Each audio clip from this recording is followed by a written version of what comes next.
Bonjour tout le monde. Toujours dans le cadre de la filière sciences et vie, SVI, et dans le cadre également du module biologie des organismes animaux, partie vertébrée, on va traiter le premier cours qui concerne cette partie-là. Donc, ça concerne le module de biologie des organismes animaux. On va parler des caractères généraux des chordés, les caractères généraux des vertébrés et les caractères généraux des poissons. Comme vous connaissez, il y a le groupe des invertébrés que vous avez vu précédemment.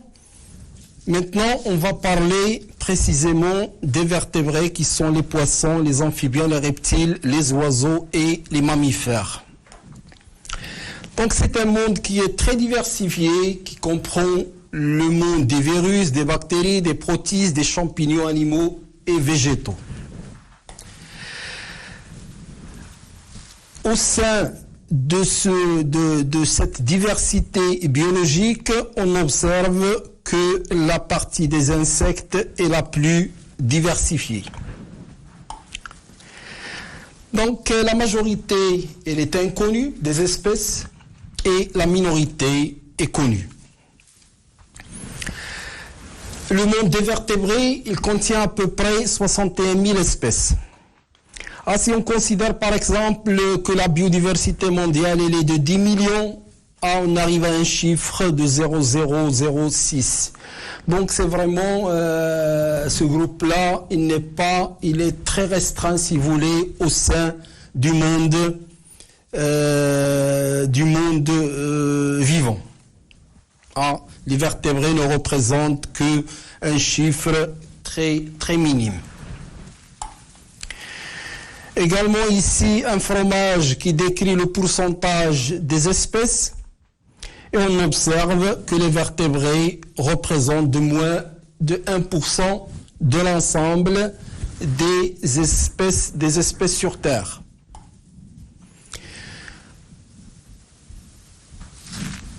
Dans ce groupe-là, donc on va s'intéresser aux chordés, et précisément les céphalochordés, les urochordés et les vertébrés. Le monde des vertébrés, comme j'ai dit tout à l'heure, il contient essentiellement 5 groupes, les poissons, amphibiens, reptiles, oiseaux et mammifères. Qu'est-ce que c'est que les chordés? Les chordés, c'est un embranchement de triploblastiques, deutérostomia. Ce sont des termes qu'on avait expliqués précédemment et ce n'est pas la peine de les répéter.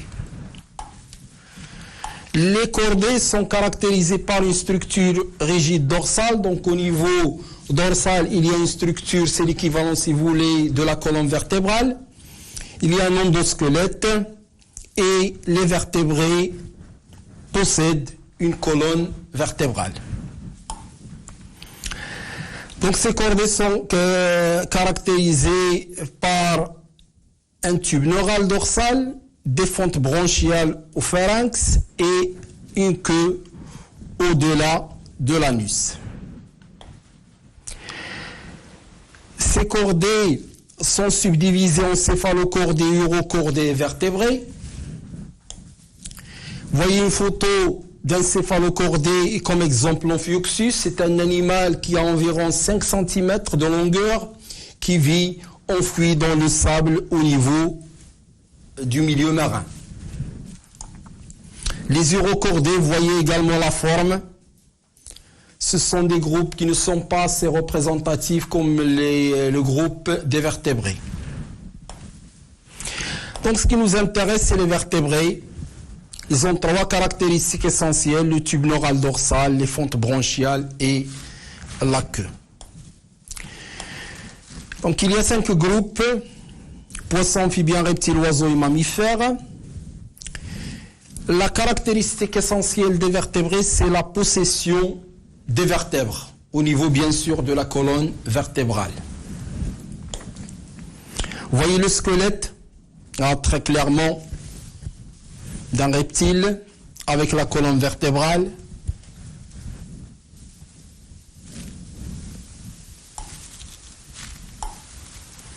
Également ici, le squelette de différentes espèces représentatives des vertébrés, poissons, oiseaux, reptiles, mammifères. Ici, les vertèbres sont très clairement, dans certains musées au monde, ils sont présentés. Également, les vertèbres très clairement. Ici, les vertèbres au sein de la colonne vertébrale avec la moelle épinière, le corps vertébral, l'apophyse articulaire postérieure, le disque intervertébral et la racine nerveuse. Les 5 groupes sont très connus, les poissons. Ces poissons, la caractéristique, donc ils vivent dans l'eau, ils possèdent des écailles, des branchies, la majorité sont ovipares et la minorité sont vivipares et ils sont froids, donc ils sont hétérothermes ou poikilothermes. Les amphibiens, ils vivent dans l'eau ou sur terre, ils ont une police, ils sont ovipares et ils ont un sang froid, donc ils sont des poikilothermes. Les reptiles, ce groupe-là, il présente des écailles, il a des poumons, ils sont ovipares et ils ont un sang froid également ou poikilotherme. Le groupe des oiseaux, quelle est la caractéristique des oiseaux? C'est la possession des plumes, de la respiration pulmonaire, ils sont ovipares et ils ont un son chaud. Dans ce cas-là, donc ils sont des homéothermes. Donc à partir des oiseaux, on commence à avoir l'homéothermie. Et le 5e groupe, c'est le groupe des mammifères. Il est caractérisé par la présence des poils, des glandes mammaires, de la fourrure, des poumons. Ils sont vivipares et ils ont un son chaud comme les oiseaux. Donc ce sont des homéothermes. Maintenant, on va détailler chaque groupe à part. Les poissons, les amphibiens, les reptiles, les oiseaux et les mammifères. Pour les poissons, ils ont donc caractérisé par un son froid. Ils libèrent plusieurs œufs. Ils ont la peau humide. Ils respirent à travers les branchies. Donc pour le plan, on va aborder tout, on va vous donner quelques photos. On va parler également un petit peu en détail sur la croissance et sur la reproduction pour respecter le programme du ministère ou de l'université. Vous voyez des photos des poissons, donc des espèces très connues chez nous et qui font partie des espèces pélagiques ou des petits pélagiques, la sardine, l'anchois, le chinchard, le maquereau. Donc ce sont les petits pélagiques très connus chez nous. Ils ont une importance économique très grande. On les appelle des petits pélagiques. D'autres espèces comme le rouget, le merlu, l'espadon. Et donc, ces groupes-là, toutes ces caractéristiques et ces espèces sont très intéressantes. Vous voyez, chez les vertébrés, on a recensé un nombre à peu près de 61 000 espèces qui existent au sein des vertébrés. Les poissons, ils représentent 31 000 espèces. Donc on peut dire que à peu près la moitié des vertébrés sont représentés par les poissons. Un petit fromage donc qui représente le pourcentage de l'ensemble des groupes au sein des vertébrés, qu'on a 61 000 espèces de vertébrés. Les poissons représentent à peu près la moitié, 51% exactement, les amphibiens 11%, les reptiles 13%, les oiseaux 16% et les mammifères 9%. Donc les poissons, c'est le groupe le plus représentatif parmi les vertébrés. C'est la moitié. C'est le groupe le plus diversifié parmi les vertébrés. Il faut juste signaler que ce nombre n'est pas fixe. C'est un nombre qui se modifie chaque année, étant donné que des espèces nouvelles sont découvertes chaque année. Donc en 2010, on était 31 000 à peu près, avec un pourcentage ou un nombre d'espèces décrites nouvelles par an d'environ 150 espèces découvertes chaque année. On peut dire qu'actuellement, en 2020, on est à peu près à 32 500 espèces parmi les poissons. Maintenant, quels sont les caractères généraux des poissons? Je vous rappelle, ce sont des métazoaires triploblastiques, célomates, deutérostomiens, épinoriens. Tous ces termes, on les a expliqués et on considère que c'est connu. Vous voyez donc un schéma d'un triploblastique avec 3 couches, ectoderme, mésoderme et endoderme, 3 feuillets embryonnaires, un seul homme au niveau du mésoderme. Ce sont des deutérostomiens, donc l'anus provient directement de l'évolution du blastopore. Bien sûr, l'habitat des poissons, c'est uniquement le milieu aquatique. Ça peut être salin, ça peut être d'eau douce. Vous voyez ici des photos des poissons en milieu naturel mer, en eau douce, des espèces pélagiques, donc de la surface de l'eau marine, comme la sardine l'anchois macro-chinchard, et des espèces démersales, donc du fond du milieu marin, comme le rouget, comme le merlu, etc. Les poissons, ils s'alimentent de quoi? Les poissons s'alimentent essentiellement du plancton. Je vous rappelle que ce sont des animaux, des végétaux de petite taille, la taille est inférieure à 1 millimètre, et n'ont pas de mobilité active. Ils sont transportés par les courants, donc c'est une mobilité qui est passive.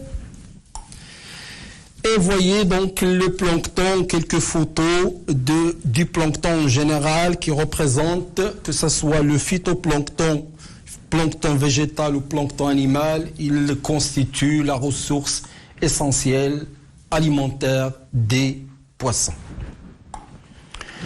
Des photos du phytoplancton, du zooplancton également, que vous allez détailler dans les années prochaines, Inch'Allah. Également, les unicellulaires et les larves font partie du plancton.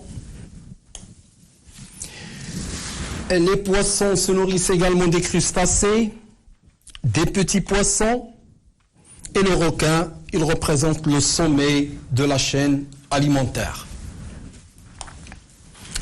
Quels sont les caractères des poissons? Les poissons sont caractérisés par la présence en milieu aquatique. Ils possèdent des branchies, ils possèdent des écailles et ils ont également des nageoires. Vous voyez très clairement les branchies chez les poissons. Les nageoires, il y a différentes nageoires, dorsales, caudales, anales, pelviennes et pectorales. Les écailles ici, dans certains, ça dépend des espèces, il y a des espèces qui ont de très petites écailles, il y en a qui sont grandes. Ici, une photo qui illustre les écailles de grande taille. On va parler également de l'ensemble des appareils chez les poissons, de l'appareil respiratoire, circulatoire, digestif, excréteur et reproducteur d'une manière assez brève. Commençons par l'appareil respiratoire. L'appareil respiratoire, il est représenté uniquement par les branchies. Les photos des branchies, très clairement, Ça dépend des espèces. Parfois, il y a 4 branchies, parfois il y a 5. Et ces poissons, donc, ils vivent dans l'eau. La respiration se déroule de la manière suivante. Donc l'eau qui entre à travers la bouche, qui est riche en oxygène, cet oxygène va passer de manière passive à travers les capillaires sanguins, où il y a des échanges gazeux, et par la suite l'eau elle est expulsée par la fente des opercules. Donc il entre par la bouche, il sort par les opercules. Ici, un schéma qui montre très clairement la respiration, le phénomène de respiration. Donc, vous voyez le courant d'eau. Il passe par les branchies. Ensuite, donc, il y a diffusion de l'oxygène dans les capillaires sanguins. Et il y a sortie du gaz carbonique des capillaires vers l'eau. Et ainsi de suite. Donc, on peut dire qu'on a un gradient, voyez, un gradient d'enrichissement en oxygène dans ce sens. Alors, voyez, le courant de l'eau, il s'appauvrit en oxygène et le courant sanguin, il s'enrichit en oxygène. Donc, c'est une manière très simple d'explication du phénomène de la respiration. L'appareil circulatoire chez les poissons, le cœur, il est sous forme de tube, un seul tube, c'est pas comme le cœur des mammifères ou des oiseaux ou autres. Donc on a un bulbe, un ventricule, un atrium et le sinus veineux, il est dans le sens, donc on peut dire qu'il est rectiligne. Donc le cœur il est rectiligne, il y a un bulbe artériel, le ventricule, l'atrium et le sinus veineux. Et le cœur, il reçoit le sang désoxygéné. Donc, si vous voulez, le sang désoxygéné provient à ce niveau-là. Il passe par le cœur, il s'oxygène au niveau des branchies et ensuite il passe à l'ensemble du corps pour revenir à travers le sinus veineux par la suite. L'appareil digestif. L'appareil digestif des poissons, c'est un appareil digestif qu'on peut qualifier de complet, étant donné donc qu'il possède la bouche, l'œsophage, l'estomac, les cécas pyloriques, les intestins, le rectum et l'orifice anal. Donc c'est un tube digestif qui est complet, donc avec toutes les constituants qu'on a citées tout à l'heure. L'appareil urinaire. L'appareil urinaire chez les poissons, c'est ce qu'on voit ici en bleu foncé, avec donc la partie, si vous voulez, antérieure, head, kidney, la partie postérieure du rein, les conduits urinaires, et donc c'est cette partie-là que vous voyez en couleur bleu foncé. La reproduction. Chez les poissons, les sexes sont séparés. Donc on va parler d'espèces gonocoriques. Le mâle est séparé de la femelle.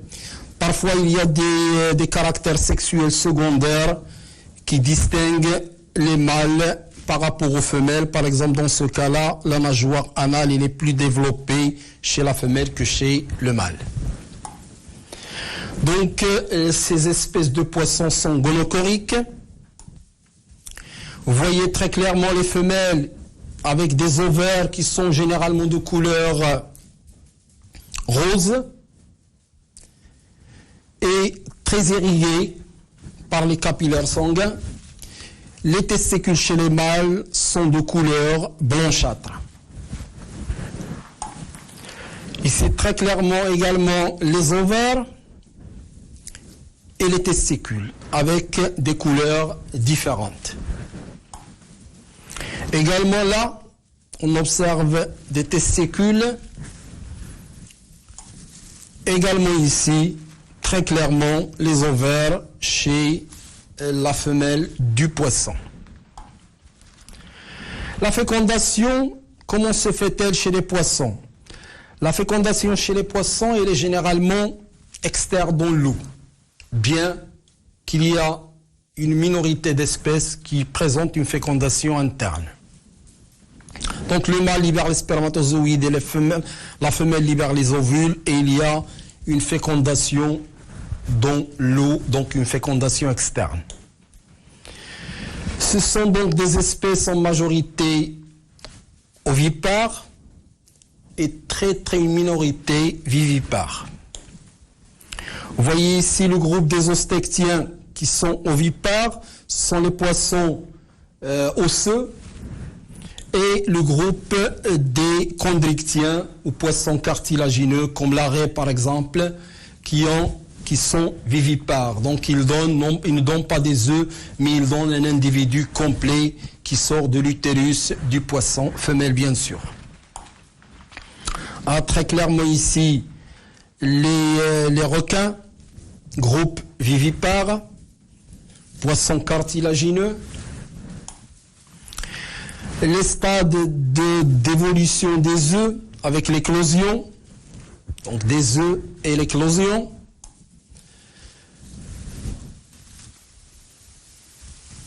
Ici, donc, juste pour distinguer entre les ovipares, donc les ovipares avec des œufs et les vivipares qui donnent des embryons, donc des individus complets.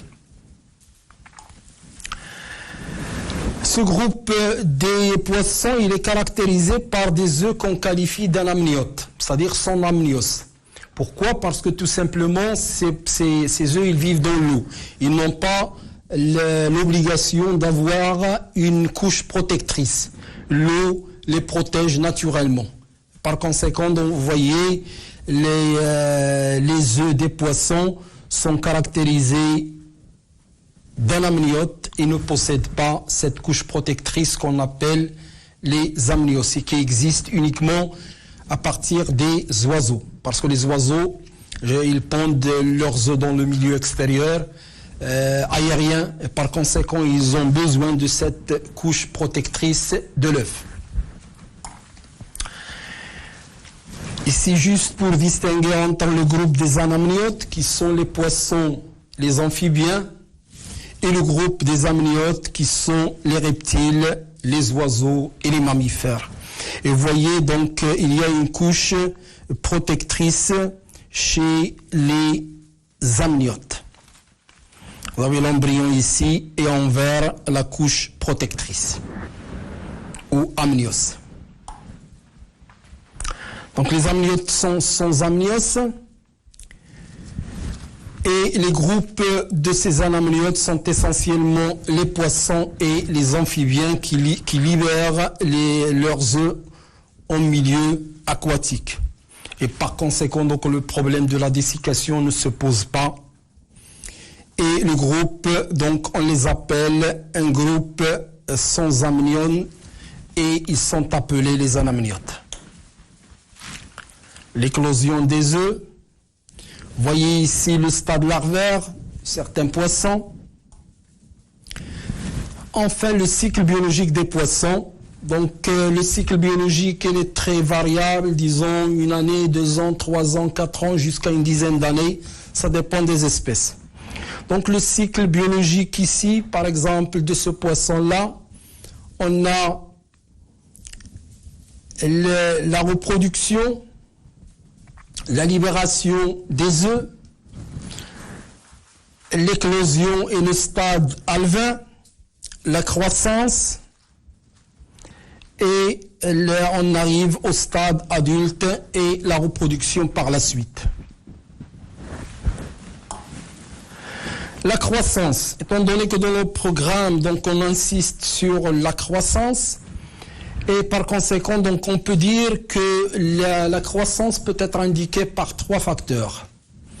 Tout d'abord, la taille, les écailles et les otolithes. Donc, on peut dire que ces 3 critères sont des critères qui permettent de déterminer relativement l'âge du poisson concerné. Les écailles, je vous rappelle que les écailles, ce sont de ces petites éléments qui sont, comme vous le voyez ici, comme de sortes de petites feuilles dans lesquelles il y a des stries. Il y a un centre et les stries tout autour. Et ces écailles, ce sont des indicateurs, si vous voulez, l'âge des poissons. C'est l'équivalent comme chez l'arbre. Lorsque vous faites une coupe au niveau de l'arbre, vous voyez des couches concentriques et chaque couche, elle indique une période donnée. Par conséquent, donc, à partir du nombre de ces couches, on peut estimer l'âge du poisson en général. Les otolithes, qu'est-ce que c'est que les otolithes? Ce sont de petites fragments, des petites pierres au niveau de la tête et qui déterminent également l'âge des poissons. Et ce phénomène-là, donc de la mesure de l'âge à travers les écailles, on l'appelle scalimétrie. Détermination de l'âge à partir des otolithes, on l'appelle otolithométrie. Scalimétrie, l'étude de l'âge à partir des écailles, et l'otolithométrie, c'est la lecture de l'âge à partir des otolithes. Une dissection juste pour montrer la présence des otolithes au niveau de la tête. Vous voyez ici les otolithes donc, qui sont prises du cerveau latéralement chez le poisson. Ici, très clairement, les photos des otolithes. Également, vous voyez la disposition des otolithes au niveau de la tête du poisson, à travers les rayons X.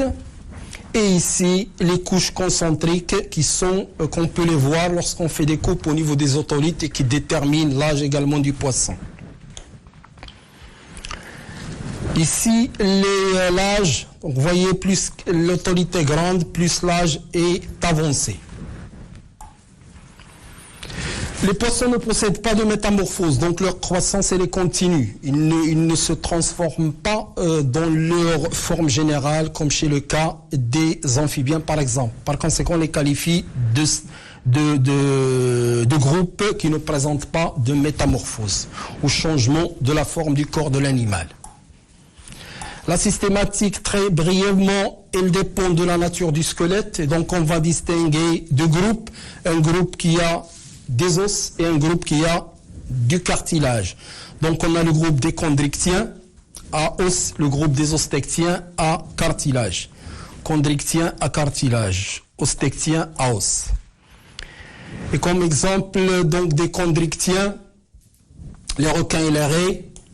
Comme exemple également des chondrichtiens, les requins et les raies, et les ostectiens, que sont les poissons osseux, comme la sardine, les petits pélagiques et autres.